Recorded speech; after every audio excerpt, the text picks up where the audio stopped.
my favorite songs from the 80s, and if you remember it, go ahead and perform it with me, was, I don't remember what movie, it was from the movie soundtrack. What was the one? I think it was the one, remember Tom Cruise as a bartender? Did somebody say Top Gun? that's, you've seen the mission, now see the after mission, Tom Cruise. No, what was it? Yeah, and there was the Bobby McFerrin song. Remember that song? Right? Every hum it with, ooh, ooh, ooh, ooh. No, don't worry, right? Landlord, huh? Listen, your parents had not even been born yet. I'm sorry, yeah, they're very old. So the thing about that, who remembers the song, Don't Worry? That has nothing to do with my message today at all, except this. So what you might not know is, and I was going back through my Easter messages of the past 5 years, and Bobby McFerrin, he actually refused to do that in concert after that. About a year after, Randy, it's the only reason anybody would go see Bobby McFerrin would be to hear, the landlord say your rent is late. Dion, finish it. You may. Thank you. Litigate. Don't.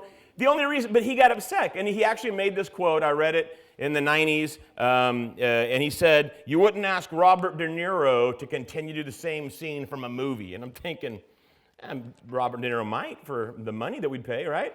So, but Bobby McFerrin said he wouldn't do it. Now, what does it have to do with today? Here's what it has to do today. So, the strangest thing I've ever been asked as a pastor is on Easter and Christmas, people ask me this. Are you going to do an Easter message? Right? Or in Christmas, they asked me last Christmas, are you going to do an actual Christmas message? And I can promise you that the two times that you will hear exactly what you expect to hear in some fashion or another is on Christmas and Easter for me. And I started to think why that is, and I began to realize, that a vast majority of pastors on Christmas and Easter don't actually do like a Christmas and Easter message. Have you ever experienced that? You show up, you think, that wasn't much of a Christmas or Easter message. You ever experienced that? Nobody's raising their hands, so let's skip to page 3.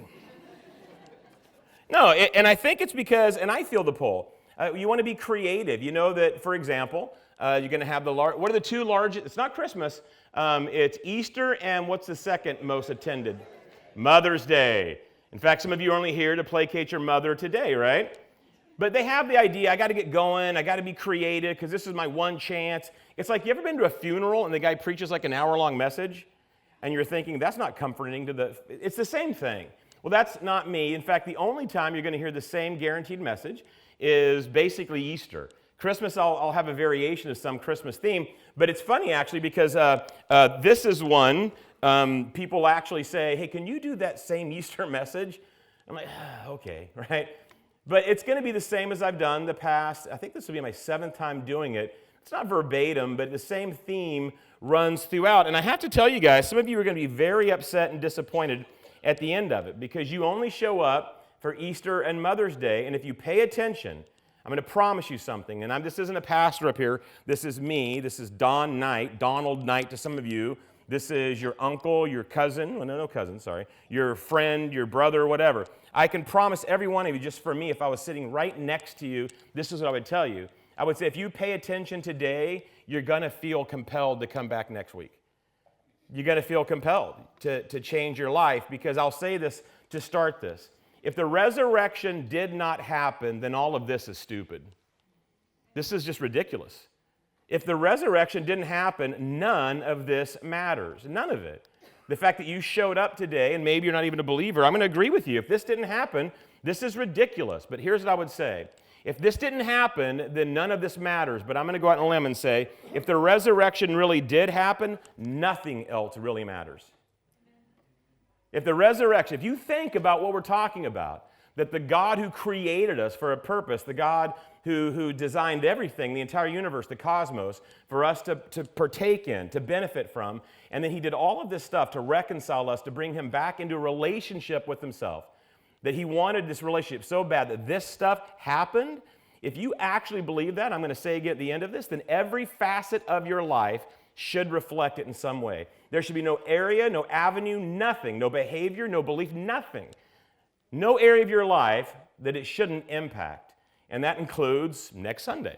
And it includes every Monday through Tuesday, through Friday, through Sunday, the rest of your life. It's going to be God in the center of everything, not God first, not family second, but God in the center of your family, your money, your sexuality, your identity, your vocation, your purpose. So let's get into it, because the crucifixion and the resurrection of Christ, it's the single most important event in human history. If it happened, it's the single most important event in all of human history. So the most important question you will ever ask yourself, and we'll just start with this, it's the same question I ask every Easter in one format or another. These two questions: did Jesus rise from the dead? And number two, was he seen by people alive? See, that's the part that we sometimes forget on Easter Sunday. This wasn't something done in the dark. This was done publicly. And so these are the questions we're going to look at today. Because if the answer is yes, I already said, it should impact every facet of your life. And so, as always, I like to look at stuff historically. When we get to the end of this, I'm going to give nothing that's faith-based. I want you guys to play that out in your head. This is weird. The end of the message today, as I categorize all the stuff we've learned, will actually not require any idea that this is my faith I'm presenting. Now, does our faith, when we make the idea to follow Christ, when we make the idea, does our faith go beyond reason at some point? Absolutely, or it wouldn't be called having faith. But I want you to understand today that if you came in thinking, oh, Christianity, it's like everything else, it's feel-good stuff, it's just this vibe, I can say this, absolutely, I'm not going to whitewash it. Our faith goes beyond reason, but you are so mistaken if you think it goes against reason. Because our faith stands up to every historical argument, and it actually stands on its own, so much so that if you leave here today and you don't believe it happened, the onus is not upon us who believe it happened to say it didn't, or prove it did. It's on you to prove it didn't. So here we go. Let's look historically at these questions that we have to answer today in some format. Did he rise from the dead, and was he seen by people alive? And to do that, we have to set the context. If this thing was a huge play happening, you have to have the stage. You have to have the players. So in first century Israel, it was like much of the world in those days, it had been conquered by Rome. And Rome was an oppressive and pagan government setting up this authority force in Israel. We talked about tax collection and how that happened a couple weeks ago, not in the terms of just a biblical account, but about what they called these stock joint companies, about how they broke everything up and how the pilfering happened. So we talked about to give the tax collector stuff. But the point of that was to say they were heavily taxed. Everywhere you looked, there was absolute reality in every corner in the form of a Roman legionnaire. That this was their life. Their homeland had been invaded by this force, and their life was dictated by this pagan, oppressive, occupying force. And so in response to that, three main groups of people and their followers, they appeared in Israel. And the first were called the Sadducees. They were the wealthy, they were the aristocrats, they were the well-off, and so they decided that the best way to continue to have what they had was to work with the Roman government. So these were the Sadducees. The second would have been the Pharisees and their followers. The Pharisees were the religious leaders of the time. And for those of you who understand and kind of have an idea about the Mosaic Law and how strict it was, the Ten Commandments, you guys have seen, it just played again. Who watched Charlton Heston and the Ten Commandments this year? Who watched it? Nobody? Just one? No one's that old. Oh, you are so old. You were actually in the cast. I saw. I was in the original. You were in the original. Yeah, anyway.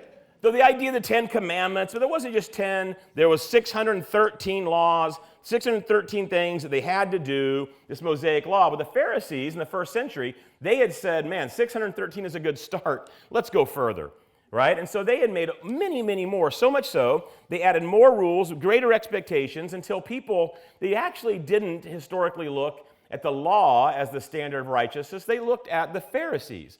Because the Pharisees had become, in the eyes of the people, in the eyes of themselves, the gatekeepers to God. That's the first group, Sadducees. Second group, the Pharisees. But the third group that developed in response to this Roman occupation were the Zealots. And I used to say that I would have been a Pharisee because I was raised in a faith, and I'm pretty judgy by nature. I've worked against it. The fact, I think I've eliminated that, but it's still a default, critical, still a default. So I always thought I'd be this religious Pharisee. And then we looked at this deep dive into what the Roman tax collection system was, and I've decided I wouldn't have been. I would have been a zealot. I would have been a zealot. I would have been wanting to kill people. I would have wanted to kill those people who were coming to my house and making fictitious tax assessments and then forcing me at sword point to pay to Caesar. I would have turned pretty quickly. The Knight family, I think, we would have went up against them. And so I would have probably been a zealot, because the zealots viewed violence as the only option against what they were up against. And the only outcome that was desirable was the overthrow of Rome. And so they hated anyone who collaborated with Rome, anyone who gave in. So this is three groups: the Sadducees, the Pharisees, and the Zealots. And they all had followers, but all of this was cast under the shadow of the number one player in all of Rome, which was Rome. Rome was the backdrop against all of this stuff played out. Rome was the eternal city, and it looked as if it would continue that way forever, that its power would go unbroken. And not only did they call themselves the eternal city, do you guys know what Caesar called himself? Son of God. Caesar called himself the Son of God. It was the eternal city ruled over by the Son of God. You can see why the Jews in Jerusalem had a little bit of an issue with Caesar. So, every once in a while, in response to this pagan oppressive force, every once in a while somebody would rise up from within the region around them, and they would try to rally everybody to themselves, and they would try to rally the people against Rome, little insurrections. And Rome, the greatest military force ever seen, would do what they did best. All around, they would do this. My nose is running. I don't know why. How many of your family, I'll shake hands freely after this. How many of your families have this discussion this time of year where one of you says, oh, I think I'm coming down with a cold, and you have the other person who insists it must be seasonal allergies? Raise your hand if this is the discussion. And all right. I don't really know. I don't really care. All I know is now I'm going to hug you when we're done, right? Here we go. Every once in a while, someone would rise up from within, and they would try to rally the people against Rome, and Rome would crush them. Rome would crush the rebellion, kill its leaders, and they would often publicly crucify the people that they actually had imprisoned, had captured. You understand the Spartacus guy, right? There was over 3,000 of the Spartacus slaves that were captured, that along the Appian Way, one of the major thoroughfares in Rome, I think it's like every so many feet through the entire way, they were crucified, and they were left up there. They weren't taken down. This is an important part of the story that we're talking about today. They weren't taken down because crucifixion was not just an execution. Crucifixion was a declaration. This is what happens when you go up against the Son of God. It's what happens when you oppose the eternal city. And so they did it all the time. They'd crush a rebellion. They'd kill the leaders. But one of the things that it had the effect of doing wasn't to scare most of the people. It actually had the effect, well, terrify they might be, but it galvanized all of these groups into one thought, because Israel had this unique thing within them. They had this hope that they had been taught through all the time of their prophets. And those of you somewhat familiar, this is the history of Israel. Is that for my nose? Yeah. That's not, I have a delicate nose. It's not from me. Who gave you this? Who's wanting to punish me with this double ply? Is it Glenn? Yeah, Glenn. Here we go. We'll keep moving along. Thank you, Glenn. Israel was unique. This has to stop. I know who.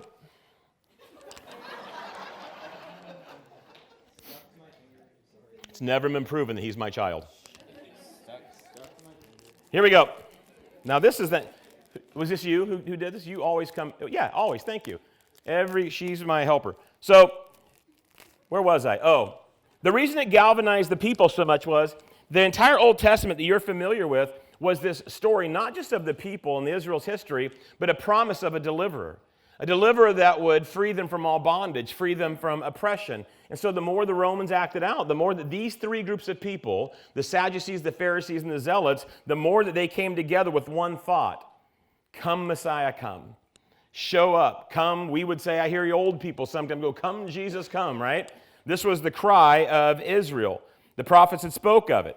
So they were waiting for this person who would come and deliver them. He was the deliverer. So all these groups, even though they were very separate in their agendas, they believed two things. They believed the Messiah would come, and they all believed that when the Messiah came, he would look just like them.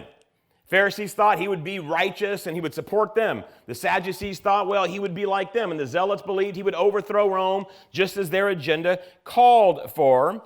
And this was actually the environment, this very tense, vibrating, pulsating environment in Israel, this spark just need to set off this entire fire keg. This was the environment that a man stepped into the first century. And of course, his name was, no. His name was not Jesus. You guys skipped an important person. His name was John. His name was John. And John, he was a fancy-looking fellow, right? He didn't shave. He had hair everywhere. He had a camel skin outfit on, had a big old beard. He was all covered in all this honey and locusts everywhere, right? I don't know if that's true or not, but he did eat locusts and honey, and he came out of the desert, and he walked to the waterways where everybody would, if you're a history person, you know, the waterways where everything happened. Gossip was exchanged, water was collected, kids played, people bathed, business was done. And John, he walked up to them, and he said this thing. He said, listen, something amazing is going to happen, and if you want to be a part of it, then he did something amazing nobody had seen. He walked into the water, and he said, if you want to be a part of it, and I'm paraphrasing, he said, come on in, and I'll baptize you in the name of who is coming. And by the thousands, this message reached people's ears to where they began to hit the shores of the waterways in the first century. Right where the Romans were watching, going, this is kind of nuts. What's happening here? Keeping a close eye on it. Where the Pharisees went out and they said, man, this looks like what we would have, and the Greek word is a ceremonial baptizo, something people would do in private to convert from Gentile, being non-Jewish. They would become Jewish at the end of this ceremonial bathing and washing, baptizo. They said, this looks like a ceremonial baptizo. So the Pharisees kept writing this down, so much so that John had a nickname, John the Baptist. It actually means John the Dipper, John the Washer, John the Baptist. And he was doing all this. And like I said, thousands of people were coming out. They were coming out to be baptized in the name of what was to come, until finally what was to come showed up. And John is baptizing, and he's doing it suddenly, right? He sees this person approaching, and he says, behold, the Lamb of God. Right? And he says some really amazing things about it. And I encourage you to go look at this thing. It's amazing. And then the most amazing thing in John's eyes occurred. Jesus stepped into the water. And he approached him, and thus began a 3-year ministry where Jesus travels all around Israel, and he performs miracles. But every one of these miracles were signs paving the way, proving, like signposts, that he was exactly who he claimed to be. And one of the things people say is he never claimed to be God. If you come and you've listened, you'll know that is not true. Everything he did, everything he said was either pointing to his identity and his vocation. But he performed miracles. And some of you are going to go, I just came from my mom, but this sure sounds like just a faith-based thing. Let me tell you this. The Jewish historian Josephus, who was an opponent to this faith, was writing a history of the entire Jewish nation. He mentions people that kind of popped up in certain regions, and he mentions this man, Yeshua, and he calls him a magician and a sorcerer, because he indeed was known for doing some things that were very, I would say, miraculous. So Josephus calls them other things, and I'm not so sure Josephus said, maybe some things were added, but we do know, scholars agree, that Josephus, an opponent of the faith that came later, a Jewish opponent of this later sect of group of sub-Jewish things, what later became the way, Christianity, he says this Yeshua guy was a magician. First thing, miracles. Let's hop to the story, though. Now, the last day at Passover, the last week of his life, see, Jesus, he traveled all around Israel, and some of you may think Jesus was always heading in Jerusalem because that's where all the major players were at. And if you want to have a message that was heard by everybody and repeated by everybody and believed by the majority, you would go to Jerusalem to sell your message. But if you look at what Jesus did, it's almost as if intentionally he did, for the most part, avoid Jerusalem until the last Passover of his life, where at the beginning of the week, he enters on the back of a donkey. And if you recall, all the groups, they're all saying, hey, he's here. He's going to look like us. He's going to bring us what we want. And so they're celebrating. He looks like me, right? He acts like me, something we would never do today when we pull out. How many of you went to church with the blonde, blue-eyed, long-haired Jesus picture in your lobby? Do you remember that one? Right? And then I always laughed at that, thinking how stupid that was. And then I got old and realized that, well, Jesus also, as an older person, he agreed with every political thought I had, every issue I thought. I've taken the look away, but I've internalized this. They were the same way. So they were like, oh, he's come for us. He looks like us. He's going to agree with us. But immediately when he walks in, he hops off the donkey, and he literally goes to the temple, and he begins to confront all these three groups of people. He begins to confront head on in ways he had never done before. Things like the Sadducees. He tells the Sadducees, and we need to hear these things because he hasn't changed his mind in 2,000 years. It hasn't changed. That's why this message today is the same as I've done for the last 5 years, because nothing's changed in 2000. He tells the Sadducees, who thought political reformation was the way to do this thing, he says that peace would never be achieved through politics. Didn't say don't be involved, but he said can't be your God, can't have your heart. It will never be achieved what you want through politics. He tells the Pharisees that their religious piety was an abomination to God. That's crazy.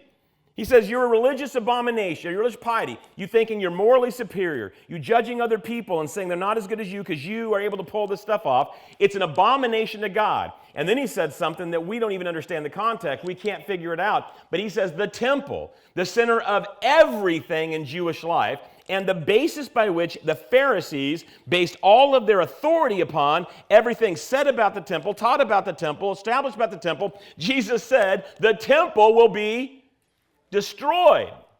So he approached the Pharisees, said, yeah, I'm not on your side either. And he tells the Zealots, he says that violence, the overthrow of earthly kingdoms was not how God promised to bring about his kingdom. Instead, he said the kingdom was where already? It had arrived. That's crazy. He said the kingdom is here with my arrival. He said this to these guys. This is crazy. Essentially, what Jesus was telling the citizens of Jerusalem on that day was to give up their agendas and follow his, to agree with him, to repent. This is what it means. So, throughout that Passover week that I didn't even know, Julie, you called and you said, or you asked Michelle if we were going to do, what was the name of the Wednesday thing? I'm so non-liturgical. I was raised Baptist. What was it called? Passover week? Huh? Monday? What is it? I have no idea, right? I honestly thought it was like a Mardi Gras thing. I have no idea. And I'm not bad-mouthing it. I'm saying I need to learn to be able to have these conversations. But I can say on the days that we celebrate, that most of the world celebrates day by day what's happening, what they call it, these are the actual days that Jesus walked. And if you think I'm mocking liturgical stuff, that was not my intent. My intent was to say that those days represent actual days in the life of Jesus Christ. Agreed? So every day he was doing something, but every day what we can say he was doing was, throughout that Passover week, and all these groups, these three groups and all their followers, what they began to realize was that he was not going to be what they wanted him to be, which as it turned out, they all wanted him to be who? Them. So every one of these groups, he begins to alienate, to say, no, you need to understand, you need to come to my position. I will never, ever step off the throne and come to yours. And so they began to realize in the course of that week that he was a threat to their agenda. The same reason many of you only show up on Easter and Mother's Day. Call it what it is. You know even better than some of us do what you're going to have to give up if this stuff is true. If you actually understand that he is God, he did what he did, it's going to require something from all of us. So we just choose to bury our head, but let's be honest, at least understand why we do it. Because he's a threat to our agenda, what we want to do, how we want to act, what we want to live. And then on that day, there was a day during that week that news begins to sweep through the city. This rumor that began to be chirped by everybody, that it reached the ears, this rumor was on fire. This was incredible news in this city of 70,000 when there was no Passover, that swelled in Jerusalem to about 300,000. So the backdrop in your head, because we've been Americanized by film, by literature, you and I, we tend to think that in Jerusalem that day, Jesus was walking around with his people, right? And it's quiet. It wasn't quiet. This is like the Jamboree on steroids, right?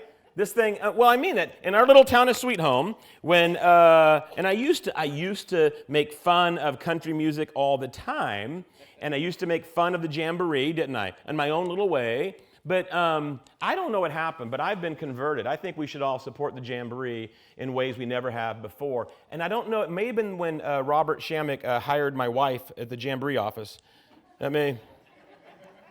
But I'm no hypocrite, right? I'll tell you straight up, my allegiances can be bought, right? So But I say all that to go, one of the things, if you live here in Sweet Home, there's a whole group of people in Sweet Home who hunker down during the Jamboree, right? We basically just shelter in place because it is every single place of green grass, there is actually someone camping on it. And they're all over the place. Well, this would be true in Jerusalem. 300,000 people in a city of 70,000. So when you think of later, the Garden of Gethsemane as this place of solitude and prayer, no, this thing, everything was buzzing. And it was buzzing this day during the week with this rumor and this news. Jesus had raised a man from the dead. And everybody was talking about it. In Bethany, which just is, it's outside Jerusalem a little ways, there had been the funeral of a popular man. It had been well attended. It had the wailers. It had the people, professional wailers. People would be brought in to grieve and make the sounds and all this stuff. Jewish funerals are big. Everybody had been there, and they had all seen Jesus raise a man from the dead. It was a popular man named Lazarus, and the whole city is buzzing. So the Sadducees and the Pharisees, who agree on nothing, they call an emergency meeting, and they're concerned because everybody is talking about Jesus. He had just come in, everybody's yelling and have the Palm Sunday, and everybody's the Alleluias and the Hosannas, and now Jesus raises a guy from the dead, and they begin to panic. Because the reason they were allowed to actually survive and have power and sway over the people was they had power and sway over the people. So Rome would actually say to them, you, especially the Sadducees, you can go ahead and have our tax breaks, literally. You can go ahead and make up some rules that actually help yourself, the religious people, all you guys, but mainly the Sadducees, but the Pharisees too. As long as you guys keep the people under control, we will maintain your authority and your power within Jerusalem. And they realize something. That if somebody's out there performing miracles, if somebody's raising people from the dead, if somebody's attention has been caught by Jesus, the same thing I tell you guys, what catches your attention will naturally draw your eye, and you will drift toward that which catches your eye. They begin to realize that people will follow Jesus, and Rome will have no need for them. So they call a meeting, and here's the meeting. And you say, how would they know? Nicodemus, he's a person. He's actually in the middle of all this stuff and writes it down later. John 11:47 through 53. Therefore, the chief priests and the Pharisees convened a council and were saying, what are we doing? For this man is performing many signs. If we let him go on like this, all men will believe in him, and the Romans will come, and I got to go over here, come and take away both our place and our nation. But one of them, Caiaphas, who was the high priest that year, said to them, you know nothing at all, nor do you take into account that it is expedient for you, that one man die for the people, and that the whole nation not perish. So from that day on, they planned together to kill him. See, most of us don't even understand. This wasn't just this story where people make it up, well, they didn't like him, they went to kill him. It's a political thriller. Do you understand it? This is political alliances being made. This is grabs for power, and they decide they're going to kill him, but they also decide to kill who else, by the way? Lazarus. They got to do away with the proof. They actually say, we're going to kill Jesus, but we also got to kill Lazarus and make sure none of this is ever brought up again. We don't want anybody seeing an alive man walking around, so we'll kill Lazarus so we can just produce the body. That's what we call foreshadowing. Essentially, though, this is what they say. We're going to have to kill him. So they decide to kill Jesus. So they decide to approach someone in Jesus' inner circle. And his name is Judas. And they say, we're going to give you 30 pieces of silver if you identify him. And I never understood that, nor will you understand that, how this betrayal works, unless you understand what I just said. It is 300,000 Jewish pilgrims who are in Jerusalem. There are people everywhere. One, the inner circle had to know where Jesus was at so he could take the temple guard. Second, right, he had to say which of these Jewish men were Jesus. And so they worked out this deal with Judas, and they said, we'll give you 30 pieces of silver. You take us to where he's at, and the sign is you're going to go up and you're going to kiss him on the cheek and we'll arrest him. This is the way it worked. So these things happen. After Passover meal on, thank you, Bob, for reminding me, on Thursday, I've said Friday for years, which was wrong. Thank you. After the Passover meal on Thursday night, they head to the Garden of Gethsemane to pray. And by the way, go online, Google the Garden of Gethsemane. Guess what? It's actually there. It's a real place. Jesus goes away and tries to find a quiet spot, quieter amidst all these pilgrims. And at some point, Judas arrives along with the temple guard. And this is an important thing. This wasn't the Roman guard. This is the temple guard. And for 5 years, I've made the same thing, and I think it's true. This would be like the mall cops coming up to grab you, right? This isn't exactly the highly trained legionnaires force. This is a group of the temple guard, kind of mall cops coming to grab him, and everything goes crazy. For just a brief moment, everything goes nuts, right? It's frenzied in there. Peter takes out his sword. He's lopping away. Jesus is calming things down. But it gets so bad that the disciples, out of sheer terror, they run. And they run, and absolutely, this kind of thing happens. I've been involved in takedown situations and corrections. Some of you have been involved on the street. You're grabbing at clothing, and people are leaving everything behind, right?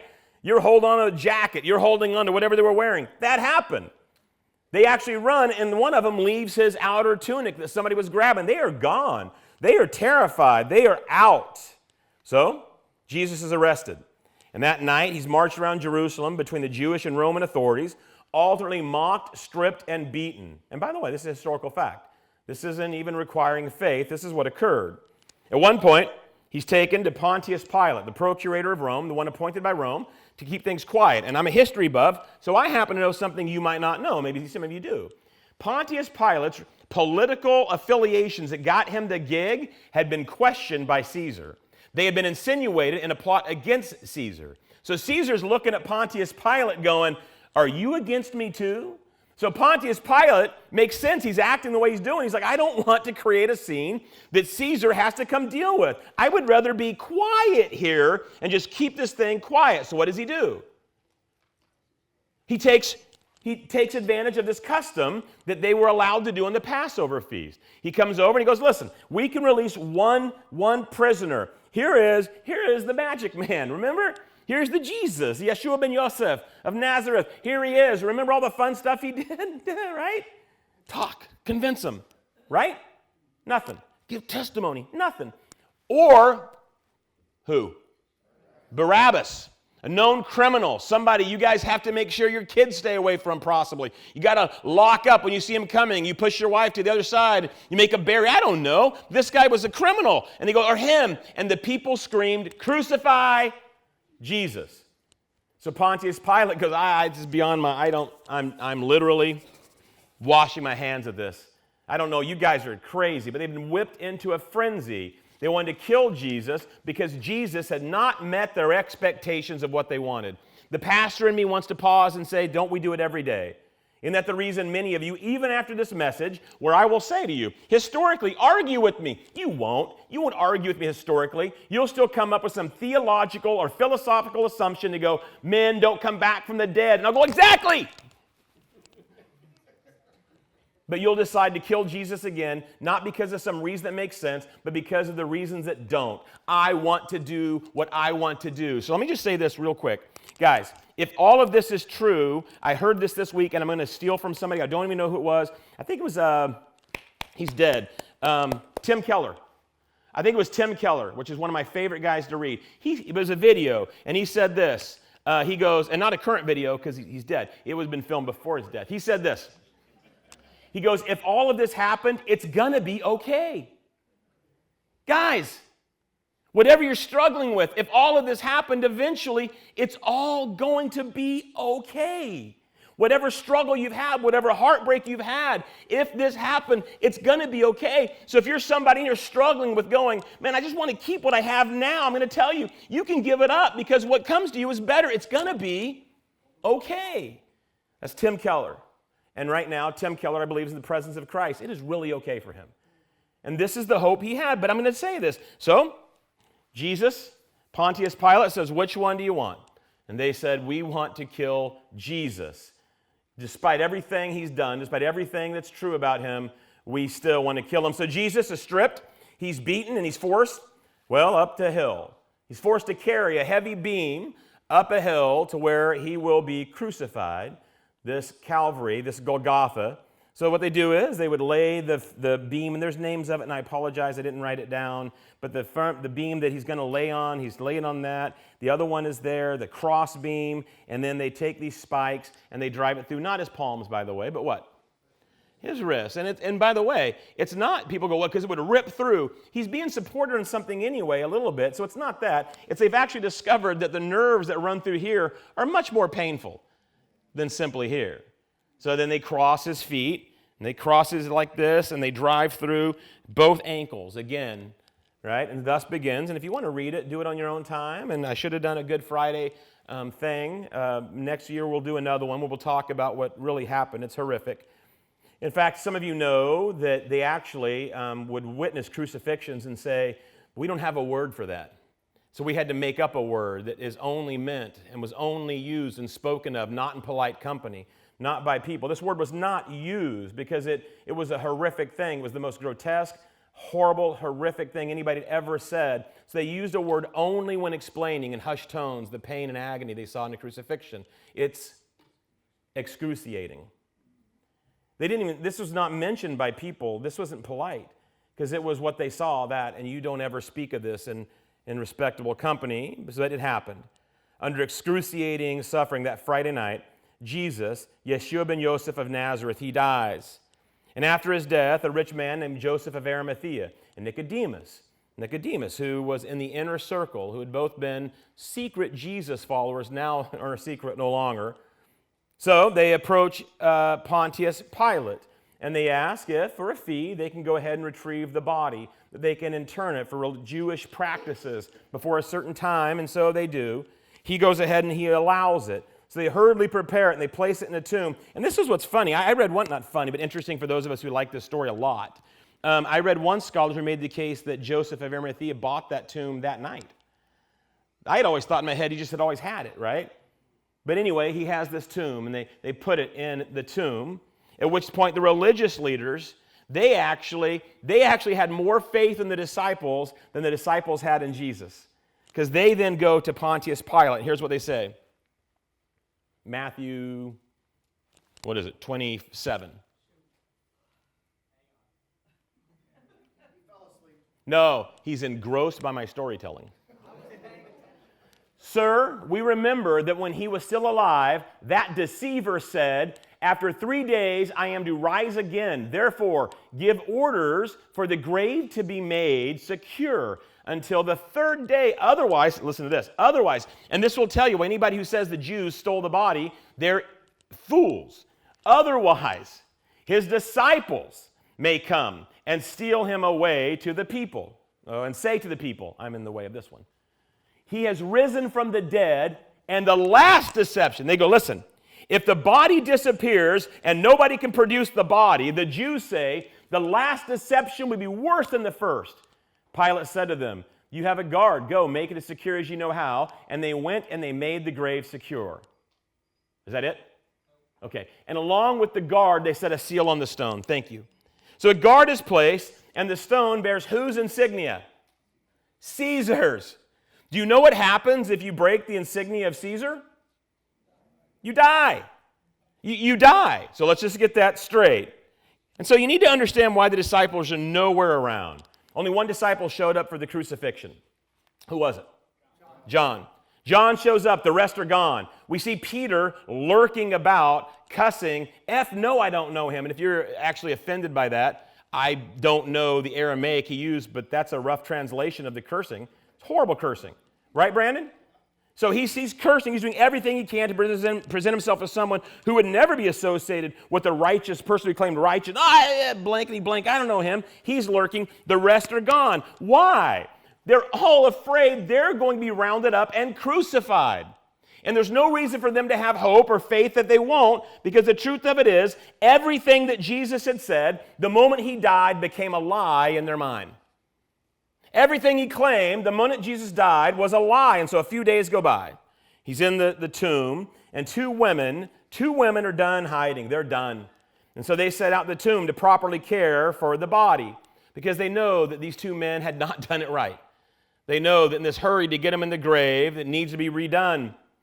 So some of you already know, this is the first evidence. This is overspoken, but please don't let the proximity and the fact you've heard it repeated to you rob you of the authentic truth. This is the first evidence that this was not a concocted story. In the first century, Jewish women could bear no witness, which, by the way, little fun note, do you know what the word actually means to preach? It means to bear witness to, right?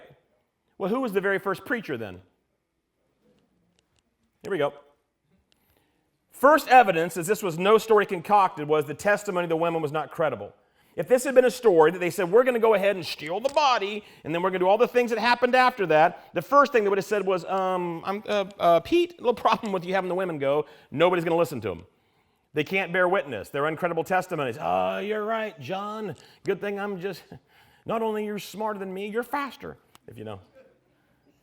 Okay. Read your Bible. They would have made it men. Why did women go then? Because nobody was expecting no body.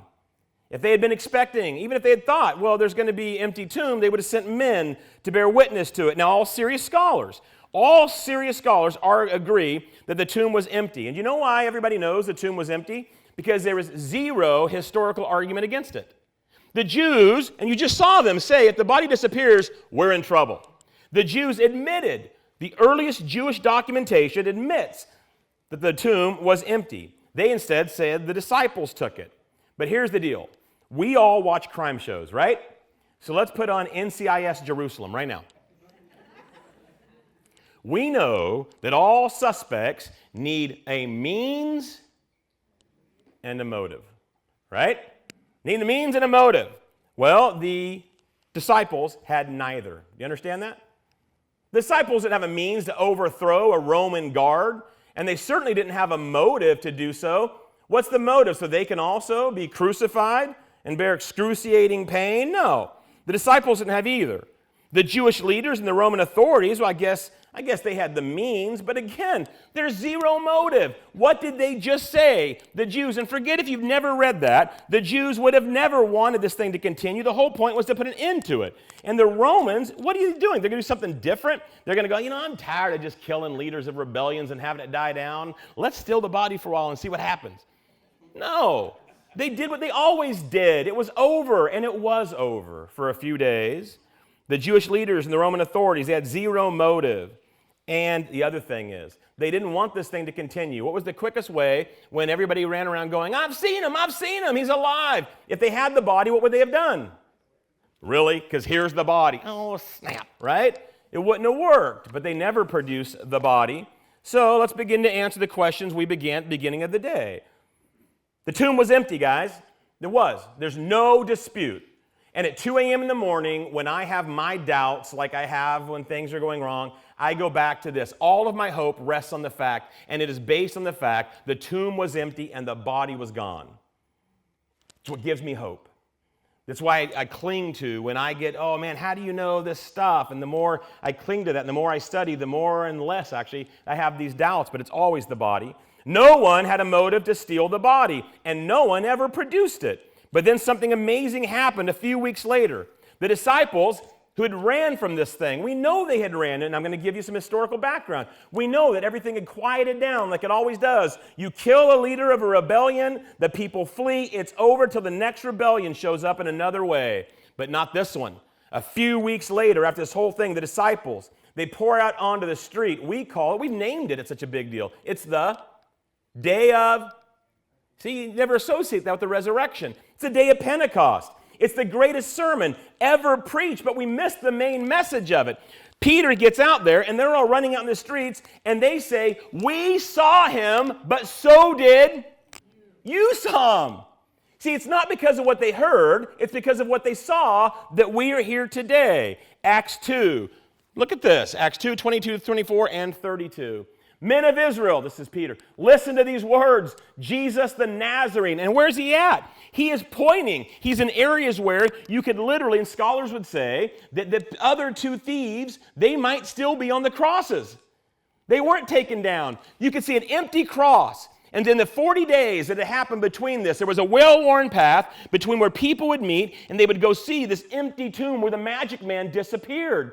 Peter's literally going within walking distance and sight distance and pointing at it. He is saying, men of Israel, listen, these words, Jesus the Nazarene, a man attested to you by God with miracles and wonders and signs which God performed through him in your midst, just as you yourselves know. You remember that he did the magic stuff, remember? You came to him for all the sorcery that you're saying now. You can't deny it. You saw it. This man delivered over by the predetermined plan and foreknowledge of God, you nailed to a cross by the hands of godless men. The Messiah that you actually saw through the signs he did, you collaborated with Rome to kill him, and you put him on a cross, and you put him to death. But God raised him up again, putting an end to the agony of death. Since it was impossible for him to be held in its power, this Jesus God raised up again, to which we are all witnesses in Jerusalem, within sight of a tomb where they walked and they came back. It is, man, it's gone. There's more to the story. It's not just an empty body. There's more to the story because people believed that day. Thousands of Jews that day converted to this new faith. Do you get that? We don't think about that. Thousands of Jews converted, not because of what they'd heard, because of what they had seen. And we think, oh, conversion, no big deal. First century conversion away from Judaism? Huge deal. They were giving up everything to follow Jesus. They were giving up the temple, everything they'd been taught. The approval of the Pharisees, who were the gatekeepers to God, they had to go against to now, and they were, it says, baptized in the name of Jesus, who they said was the Messiah. They gave up the gatekeepers to God to go to God, who they had seen. Why? They did all of this. Why? Because what they had been taught to do their whole life, all the temple, all the Pharisaical appreciation, everything they'd been taught to do paled in comparison to what they had done. This Jesus, who you killed. Now here's the deal. See, there's more to this thing. He said, you've seen it. And if you didn't see it, you know somebody who had. Look at 1 Corinthians 15, 1 through 7. 22 years later, Paul, the Apostle Paul, who, by the way, had a pretty good testimony that Jesus was real of his own, didn't he? He goes, I delivered to you 22 years later. 22 years, just 22. Just 22. Do you guys remember 22 years ago when I was playing Division I football for Nebraska as an offensive lineman? What? Hard to make up a lie in 22 years, isn't it, to be believed? Hard to make up lies. I delivered to you as of first importance what I also received, that Christ died for our sins according to the Scriptures, and that he was buried, and that he was raised on the third day according to the Scriptures. It gets good. No, there's got to be more. And that he appeared to Cephas, Peter, then to the 12. After that, he appeared to more than. At some point, Jesus appeared bodily in Jerusalem to a group of more than 500 Jews. And then Paul says, if you don't believe me, most have remained until now, but some have died. He goes, if you don't believe me, go ask. Go ask them. Jesus appeared to more than 500 people in Jerusalem. And you think, well, I don't know if that's true. Well, guys, that's why the faith began in Jerusalem. Days after Jesus was crucified, within distance of the crucifixion, within walking distance, and it probably was a place people went to the tomb. In fact, later, Tacitus writing, this Roman guy, and he's an opponent. He's writing as an opponent of what had now become this superstition that was sweeping through Rome. He writes in 116 AD this. This is great. You got to be faster on that gun. This is the great fire of Rome had happened, and Nero had blamed the Christian community for it, right? Because people were hating them. Nero fastened the guilt and inflicted the most exquisite tortures on a class hated for their abominations, called Christians by the populace, Christus, from whom the name had its origin, suffered the extreme penalty during the reign of Tiberius at the hands of one of our procurators. Anybody guess who it was? There he is, Pontius Pilate. And the most mischievous superstition, thus checked for the moment, again broke out not only in Judea, the first source of evil, it goes, but now swept through Rome. He says this thing, we stopped it for a minute. Christ was real. This guy they called the Christ, but it didn't stop. It broke out again, so much that it swept everywhere. Look what Pliny the Younger wrote in 112 AD. Here's a guy who's been taught to go out. He's got papers saying, go kill all of them. Find out what they're doing that's horrible and get a cause to murder them. He writes back to the emperor. They were in the habit of meeting on a certain fixed day. What was that day? Sunday. And before it was light, when they sang in alternate verses a hymn to Christ as to a God, and they bound themselves by a solemn oath not to do any wicked deeds, but never to commit any fraud, theft, adultery, never to falsify their word, nor deny a trust when they should be called upon to deliver it up, after which was their custom, separate, and then reassemble to partake of food, but food of an ordinary... Okay, this stuff is amazing. He's describing what happened in the decades following the resurrection. So what does history tell us? No Bible needed. No Bible needed. No faith required. Jesus performed magic. Jesus was crucified by Pontius Pilate in Jerusalem, and for a brief moment everything stopped. This is not a church meeting, this is a history class. But then in Jerusalem, it immediately caught fire because the tomb was empty and the body was gone and nobody could produce it. And thousands of Jews just days later converted to this new faith. Why? Because people said they saw Jesus alive. And immediately, Romans tell us this, they began to worship Jesus as God. And they immediately began to change their entire schedule to meet on a Sunday. Why? Because they said he rose on a Sunday. And then we know they were killed. Horrific deaths. Nero did all the stuff he did, and all they had to say was what? I didn't see it. Not the Nero bit, but later, earlier. And nobody, all the disciples, 10 of the 12 died horrific deaths, and all they ever had to say was, I made it up. Well, let me tell you, people will die for something they believe in, even if it's wrong, won't they? People will not die for a lie they know they made up. It's different. You can fly a plane into a tower and be wrong on what you believe. But I'm telling you what, if I know I lied about the thing and you've got light, you've got fire tied to my toes and I'm dipped in tar and you're about to flay me alive and light me a fire and you say, were you telling the truth? I might break. And they didn't. Because it was real, and they went to their deaths. So what's the only answer? Spencer, you want to come up? We got time. What's the only answer that answers all these questions? Jesus, he rose from the dead, and he was seen by so many people that none could deny it. So I will say again, what are you left with today? You are left with a decision. Every one of you. Every one of you. If you're a believer in here and you've been playing at this thing, I will say this. If this happened, nothing else matters in comparison to it. You can lay everything in your life, your sorrows, your hopes, your dreams, everything at the feet of Jesus, because if it happened, he did all of this so it will be okay, because we are with God. If it didn't happen, none of this matters. But every historical, every evidence, every documentation says one conclusion: this happened. Don't show up next week if you don't want to. It's your choice. But I can promise you this.